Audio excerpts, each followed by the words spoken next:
नमस्ते साथियों, GS study point में आपका स्वागत है। आर ओ के लिए हमारी ये थर्ड कक्षा है जो कि उसी सिलेबस पे आधारित है। हिंदी के क्वेश्चन देखेंगे कि आज के जो हमारे पास में प्रश्न है वो किस टाइप के हैं। ठीक है, जो हमने पिछली दो कक्षाएं जो डल चुकी है वो अगर किसी ने नहीं देखी है तो पहले वो जाके देख ले, ताकि आपको क्या लेवल समझ आए हर क्वेश्चन का, है ना। हर क्लास में अलग अलग लेवल के क्वेश्चन लाता हूँ, ताकि अगर किसी भी लेवल का क्वेश्चन आए परीक्षा में तो आपसे वो बन सके। ठीक है, तो चलिए हम देखते हैं। देखिए, अशुद्ध वर्तनी है तो आपको बताना है कि अशुद्ध वर्तनी कौन सी है ना। तो देखिए, रौद्र, रौद्र बिल्कुल सही लिखा है। वात्सल्य ये भी सही लिखा है। जुगुप्सा ये भी सही लिखा है। बारात ये जो है हमारे पास में फोर्थ ऑप्शन सही हो जाएगा, क्योंकि जो बारात है ये अशुद्ध वर्तनी। देखिए, अब हमको कैसे पता चलेगा कि बारात अशुद्ध है और बारात सही है। इसका जो शुद्ध रूप होता है वो क्या है, बारात है। तो इसको देखिए कैसे पता करेंगे। ये बना है वर यात्रा से, ये संस्कृत का शब्द है, तत्सम शब्द है। इसी का तद्भव क्या बना है, बारात बना है। ये जो वर है, ठीक है, तो वर में आ नहीं दिख रहा आपको, तो वही बारात में भी आ नहीं होगा, बारात शब्द नहीं होगा, क्या होगा, बारात होगा। तो इस तरीके से आप याद रख सकते हो कि जो शुद्ध वर्तनी वो क्या है, बारात है। अगला प्रश्न देखेंगे।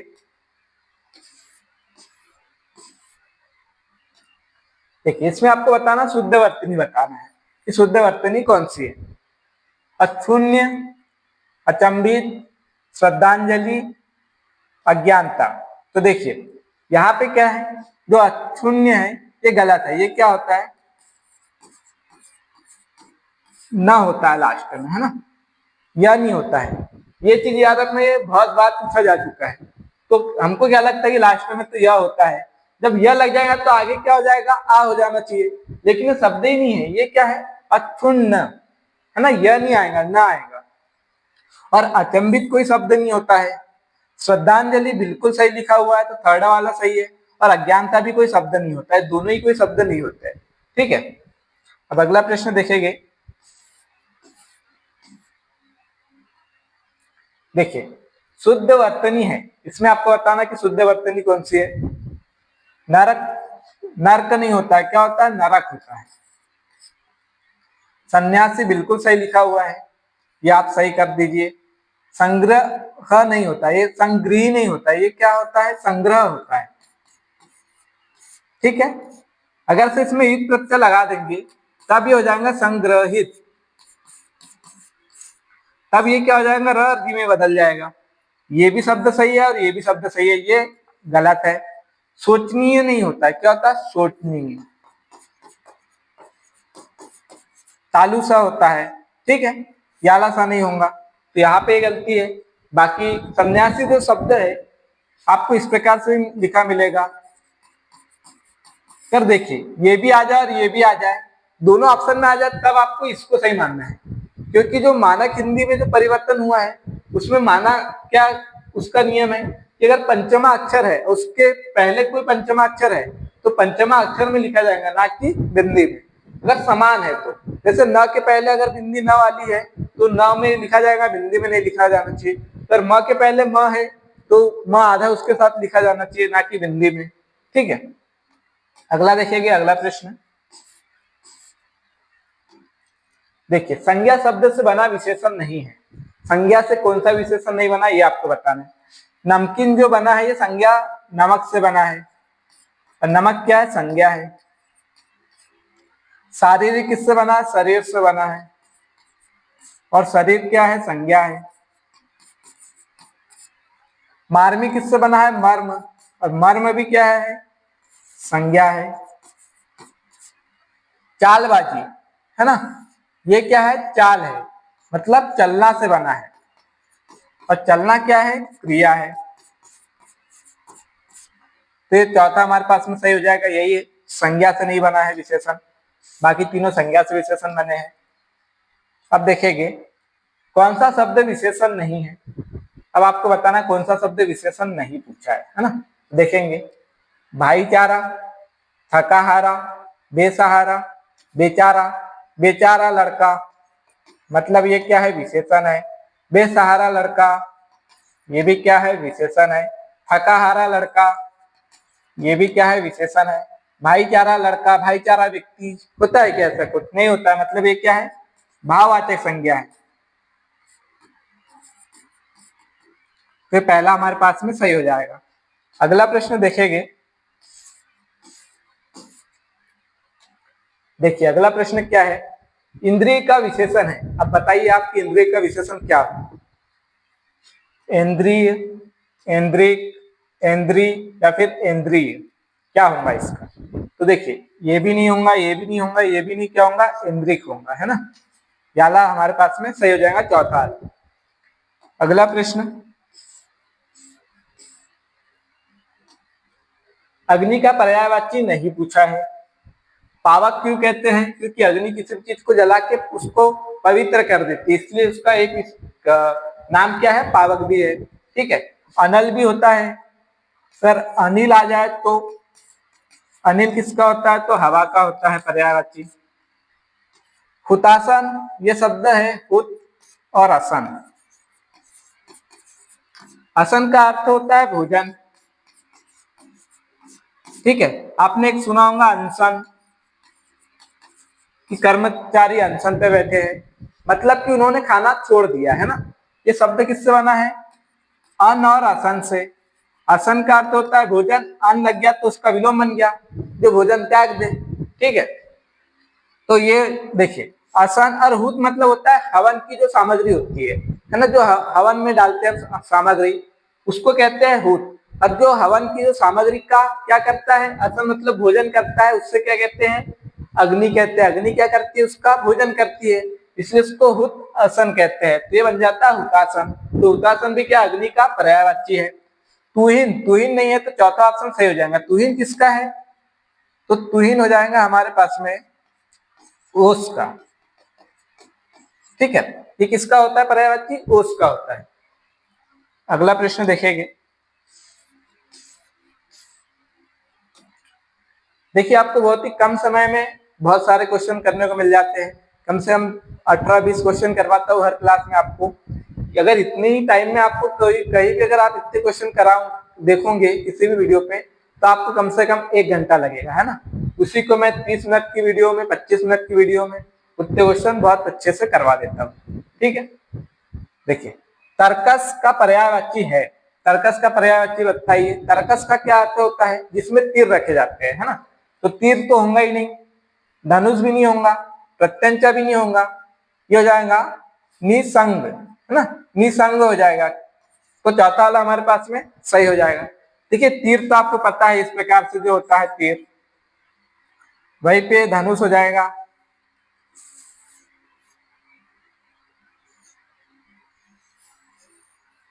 ठीक है। ये धनुष हो गया, ये तीर हो गया, और ये जो आपको लाइन दिख रही रस्सी, ये क्या हो गई, प्रत्यंचा हो गई।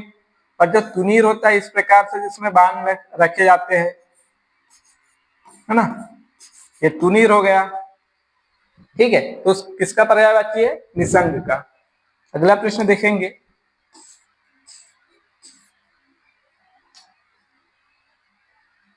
रक्त का पर्यायवाची नहीं है।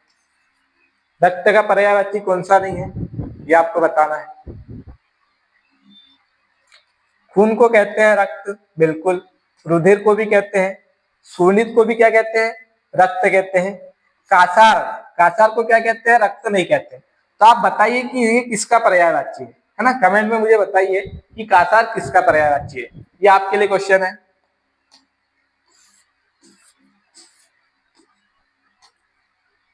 सन्यासी का विलोम बताना है आपको। तो सन्यासी का विलोम क्या हो जाएगा? राजा का विलोम क्या हो सकता है? रंक भी हो सकता है, प्रजा भी हो सकता है, रानी भी हो सकता है। ठीक है। भोगी का क्या हो जाएगा? जोगी हो जाएगा। गृहस्थ का क्या हो जाएगा? देखिए शायद इसका जोगी या फिर योगी होना चाहिए, है ना। इसमें थोड़ा कंफ्यूजन है, तो आप देख लेना एक बार, है ना। ठीक। यहाँ पे हम देखते हैं गृहस्थ, तो ये हो जाएगा सन्यासी का विलोम, तो थर्ड वाला सही हो जाएगा। ब्रह्मचर्य ये नहीं होगा, तो थर्ड ऑप्शन हमारे पास में सही हो जाएगा। अगला देखेंगे। जो गरल है इसका विलोम बताना है आपको। सुधा, गीला, गौरव, तरल। तो गरल का क्या अर्थ होता है? विष, जहर। ठीक है, तो इसका विलोम क्या हो जाएगा? सुधा मतलब अमृत, यही पहला सही हो जाएगा। गीला का क्या हो जाएगा? सूखा। गौरव का हो जाएगा लाघव। तरल का हो जाएगा ठोस। चलिए अगले प्रश्न पे। शयन, शयन का विलोम क्या होगा? तो शयन का विलोम क्या हो जाएगा? जागरण होगा, है ना, सुषुप्त नहीं होगा। सुषुप्त का क्या होता है? सुषुप्त का विलोम हो जाएगा जागृत। ठीक है, और जागृति का विलोम क्या हो जाएगा? सुषुप्ति। और जागरण का विलोम हो जाएगा शयन। तो थर्ड वाला ऑप्शन सही हो जाएगा, चौथा नहीं होगा। अगला चलते हैं। देखिए, घोटक का तद्भव रूप बताना। देखिए, घोटक है, हस्प, घोड़ा, तुरंग, ये घोटक ये सब किसके पर्यायवाची है? घोड़े के पर्यायवाची है सभी। लेकिन तद्भव रूप क्या होता है? तद्भव रूप क्या होता है? उससे बिगड़ा हुआ होना चाहिए, मतलब कुछ ना कुछ इसके समान होना चाहिए। है में दिख रहा है क्या? कुछ नहीं दिख रहा है। अश्व में दिख रहा है क्या? कुछ नहीं दिख रहा है। तुरंग में दिख रहा है क्या? कुछ नहीं दिख रहा, मतलब ये बिल्कुल नहीं होंगे ना। घोड़ा होगा क्योंकि ये इसमें कुछ थोड़ा बहुत मिला है, और ट थोड़ा में बदल जाता है। तो क्या हो जाएगा? इसका सही आंसर हो जाएगा हमारे पास में थर्ड, है ना, घोड़ा हो जाएगा। घोटक का जो तद्भव रूप है वो हो जाएगा घोड़ा।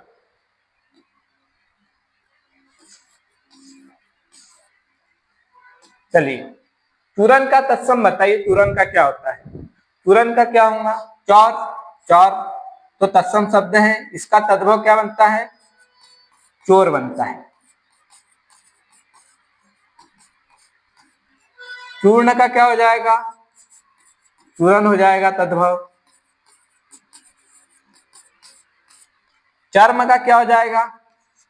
चाम हो जाएगा इसका तद्भव रूप।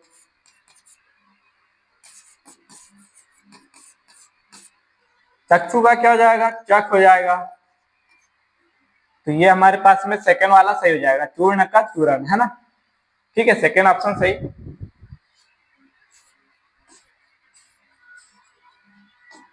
देखिए, कौन सा शब्द तत्सम है?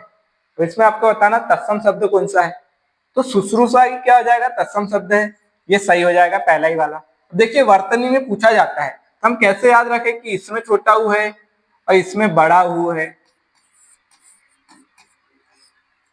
देखिए, वर्तनी कितने प्रकार से पूछ लेता है, इस प्रकार से दे देगा, एक दे देता है, एक दे देगा आपको इस प्रकार से, है ना। अब बताइए इसमें कौन सा सही है? तो कैसे याद रखना है? जो पहला सा है ये इस प्रकार से बना है, तो आधा बना है तो छोटा ऊ का दिख रहा है, तो इस समय क्या होगा? छोटा ऊ रहेगा। जो स्र बना है ये किससे बना है? आधे से और र से, मतलब डबल वर्ण से मिलकर बना है, दो वर्णों से, मतलब कि इसमें क्या है? वृद्धि है ना। और वृद्धि, ऊ का वृद्धि क्या होगा? बड़ा ऊ। तो इसमें क्या हो जाएगा? बड़ा ऊ, और ये हो जाएगा शुश्रूषा। ठीक है, ऐसे याद रख सकते हैं। सुनार क्या है? तद्भव रूप है इसका, तत्सम क्या होगा? स्वर्णकार हो जाएगा। अपजस, ये क्या हो जाएगा? अपयस हो जाएगा। ये हो जाएगा अक्षर का अक्षर हो जाएगा तत्सम। ठीक है, सुनार का तत्सम स्वर्णकार हो जाएगा। तो ये हमारे पास पहला तत्सम शब्द है, बाकी तीनों तद्भव है। देखिए,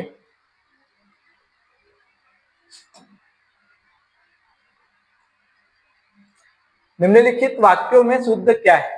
शुद्ध वाक्य बताना आपको कौन सा है। मुझसे यह काम संभव नहीं हो सकता। संभव का अर्थ ही होता है सकना, है ना। तो या तो आप ये कहो कि मुझसे यह काम संभव नहीं है, या फिर मुझसे यह काम नहीं हो सकता। ठीक है, संभव और सकता दोनों साथ में प्रयोग नहीं होते हैं, ये हमारे पास वाक्य गलत है। वह बिल्कुल भी बात नहीं करना चाहता। देखो बिल्कुल का ही अर्थ और भी का अर्थ दोनों क्या कर रहे हैं, जोड़ डाल रहे हैं, तो दोनों एक ही काम कर रहे हैं, इसलिए यहाँ पे क्या होना चाहिए, भी नहीं आना चाहिए, है ना। भी के अलग अलग अर्थ होते हैं। तुम भी जाओगे क्या, तुमको भी जाना है, मतलब जोर दे रहे हैं, है ना। और तुम भी जाओगे क्या, तो ऐसे क्या अलग अलग अर्थ निकल जाते हैं, इसलिए भी और बिल्कुल के यहाँ दोनों के सेम अर्थ निकल रहे हैं जोर देने पे, तो दोनों में से यहाँ पे भी का प्रयोग नहीं होगा, ये वाक्य भी गलत है। यह कविता अनेक भाव प्रकट करती है, ये बिल्कुल सही वाक्य है, थर्ड वाला, इसमें कोई त्रुटि नहीं है। इन दोनों में केवल यही अंतर है, केवल भी आ गया और यही भी आ गया, इन दोनों में यही अंतर है, इन दोनों में केवल अंतर है, ऐसा होना चाहिए। यहाँ दोनों आ गए, जो कि दोनों संभव नहीं है, उचित नहीं है, ये थर्ड वाला सही है, बाकी गलत है तीनों। देखिए, जो तोला जा सके के लिए एक शब्द बताना, जो तोला जा सके उसको क्या कहते हैं, परिमाण, है ना। अब परिमाण मतलब कि परिमेय, अपरिमेय इसका विलोम हो जाएगा, तो हमारे पास थर्ड वाला सही हो जाएगा, है ना। अनुमेय नहीं होगा, विनिमय नहीं होगा, विनिमय तो आदान प्रदान किया जाता है, उसको कहते हैं।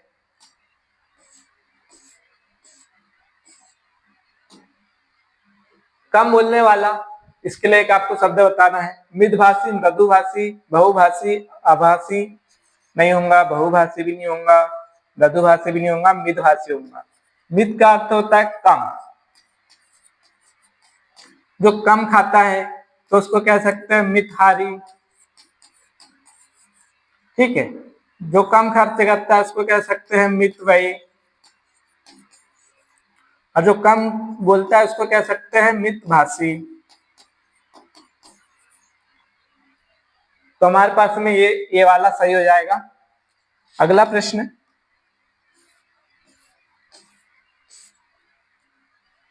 देखिए निम्नलिखित वाक्यों में से एक वाक्य अशुद्ध है, अशुद्ध वाक्य की पहचान करना आपको इसमें देखेंगे। छात्रों ने पंडित नेहरू को अभिनंदन पत्र अर्पित किया, तो बिल्कुल सही वाक्य है। जो छोटे लोग बड़े को क्या करते हैं, अर्पित करते हैं, और बड़े लोग छोटे को क्या करते हैं, प्रदान करते हैं। अगर यहाँ होता कि पंडित नेहरू ने छात्रों को अभिनंदन पत्र प्रदान किया, तब सही होता है ना। अगर नेहरू जी प्रदान करते क्योंकि बड़े हैं, और छात्र बड़ों को कर रहे तो अर्पित करेंगे, अर्पण करेंगे। महादेवी वर्मा ने सरस्वती, है ना, सरस्वती को श्रद्धा सुमन अर्पित किया, ये भी सही है। रानी ने बुद्ध को अहिंसा भाव अर्पित किया, ये भी सही है। छात्रों ने पंडित नेहरू को अभिनंदन पत्र प्रदान किया, ये गलत हो गया। यहाँ क्या होना चाहिए था, अर्पित किया, है ना, कि छोटे लोग क्या करते हैं, बड़ों को अर्पण करते हैं। देखिए अगला प्रश्न, ये अंतिम प्रश्न था हमारे पास, ठीक है। तो ये कक्षा यहीं पे समाप्त होती है, फिर कल हम इसी टाइम पे मिलेंगे। धन्यवाद। क्लास अच्छी लगी हो तो कमेंट करके जरूर बताना। Thank you.